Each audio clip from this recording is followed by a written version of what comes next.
Hello, and welcome to my presentation today on Sergei Rachmaninoff's dramatic and sorrowful tone poem, The Isle of the Dead. We will begin with some background information on the composer and the piece. Sergei Rachmaninoff was born on March 20th, 1873, and died on March 28th, 1943.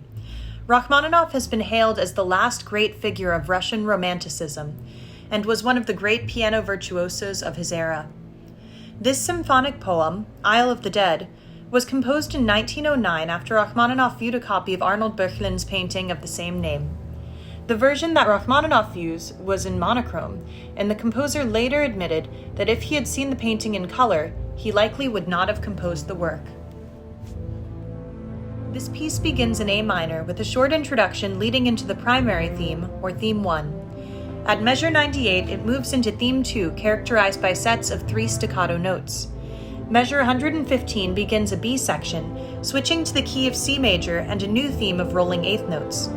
Measure 153 brings an exploration of new melodic material growing in speed and intensity.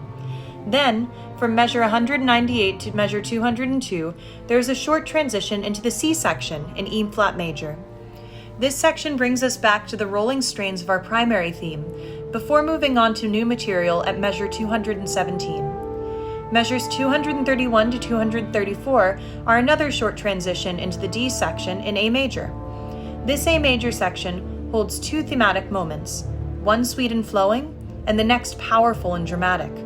A longer transition, beginning at measure 325, brings us to the E section, back in A minor with the primary theme at measure 417. Although there is a short 10-measure transition into the coda and cadential material, the only theme utilized in the final portion of our tone poem is theme 1, our primary theme.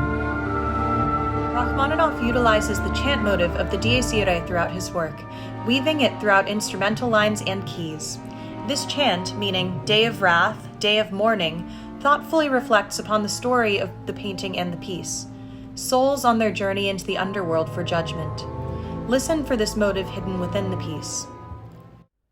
Dies irae, dies illa, solve et seculum in favilla, teste David cum Sibylla, quantus tremor est futurus, quando iudex est venturus.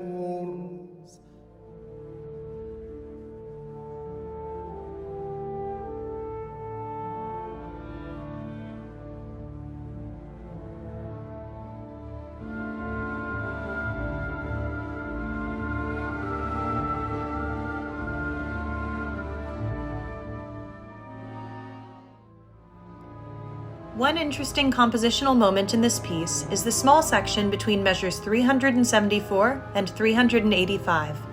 In this section, Rachmaninoff uses the Dies Irae motive almost in a fugal manner, while exploring all of the main keys of the piece. It begins with one line proclaiming the Dies Irae in C major, which remains in C major throughout the section. Another line joins in the bass in E flat major. A major soon joins, followed by F sharp major. In each measure, even as new lines join in their respective keys, the same F sharp fully diminished 7th chord repeats, followed by either a D major or D minor chord.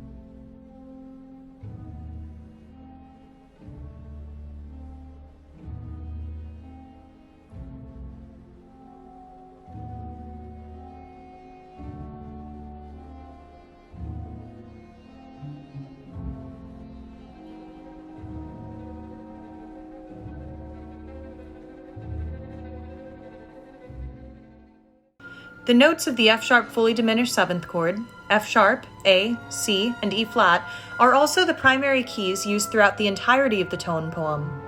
Rachmaninoff plays with this cycle of minor thirds, a popular compositional technique of the time. This F-sharp fully diminished seventh chord appears at different places in the piece, uniting even the strangest portions to the same harmonic feel. Although Rachmaninoff's main compositional years lie beyond the technical range of the Romantic period, the composer uses romantic forms and harmonic features in his works, such as the symphonic poem The Isle of the Dead. Through the exploration of these romantic ideals, Rachmaninoff creates an auditory world of sorrow, beauty, and yearning for the beyond.